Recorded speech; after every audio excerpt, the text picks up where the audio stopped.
Léonard Djidjoro Adewale Kpadonou, ancien ministre de l'Éducation nationale, professeur agrégé à la faculté des sciences de santé de l'Université d'Abomey-Calavi, est conduit ce jeudi 25 août 2022 en sa dernière demeure à Porto Novo. Avant la messe d'Absout en l'église catholique Sainte-Anne d'Ataquet à Porto Novo, les hommages dignes de son rang lui ont été rendus en son domicile à Porto Novo, au quartier Agbokou. Un moment de témoignage sur la vie de l'illustre disparu. J'étais effectivement proche de Djidjoro, mais que chacun se rassure, cette proximité ne donnait pas dans la compromission ni la complaisance, sachant mon franc-parler, ma rigueur et parfois même une certaine rudesse.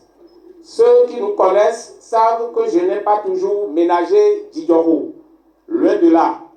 Ce sont peut-être ces traits de caractère qui ont fini par sceller notre amitié autour de bien des convergences politiques et intellectuelles, autour de la défense inconditionnelle des intérêts et causes des départements de Lomé et du plateau en général et de la capitale Porto Novo en particulier.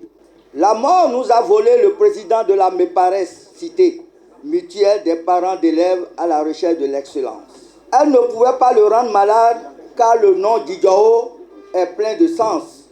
La santé, Mino Djidjoro. Soyez en bonne santé. Au nom de tout le personnel du complexe scolaire La Cité, nous présentons nos sincères condoléances à la collectivité Anata de Porto Novo du Nigeria, aux familles Kpadonou, Kokomissi, Sergio, Razoumé, Akwiti. La messe d'Absout en l'église catholique Sainte-Anne avec la procession corps présent, une messe présidée par le père Jérémie Afoyon. Le maître de la vie qui nous appelle à lui. Cela nous permet de bien préparer cette heure qui sonnera pour chacun de nous.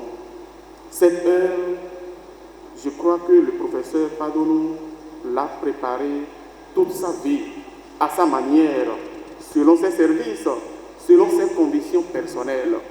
Il l'a préparé par ses divers engagements dans notre pays, comme dans d'autres pays, dans sa famille comme dans l'Église. Ce qui retient notre attention est son engagement dans le comité pour les affaires économiques pour les œuvres de la paroisse Sainte-Anne Ataquet. En l'occurrence, les différents sacrifices consentis pour les travaux de l'achèvement de l'Église qui abrite ce jour la célébration de ses obsèques. Je crois que le Dieu miséricordieux tiendra compte de ses bonnes œuvres pour l'accueillir dans sa maison.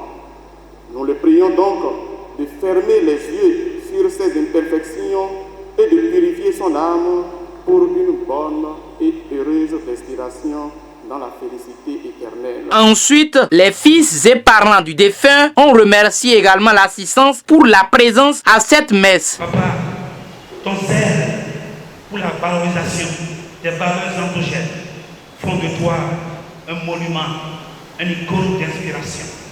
C'est pourquoi, au lieu de pleurer, nous allons t'applaudir. Oui, papa, on va t'applaudir. Que dis-je? On va applaudir ta mémoire.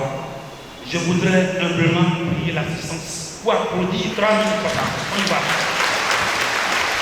Enfin, la dépouille mortelle de feu professeur Kpadonou Djidjoro Léonard a été conduite en sa dernière demeure dans l'intimité familiale.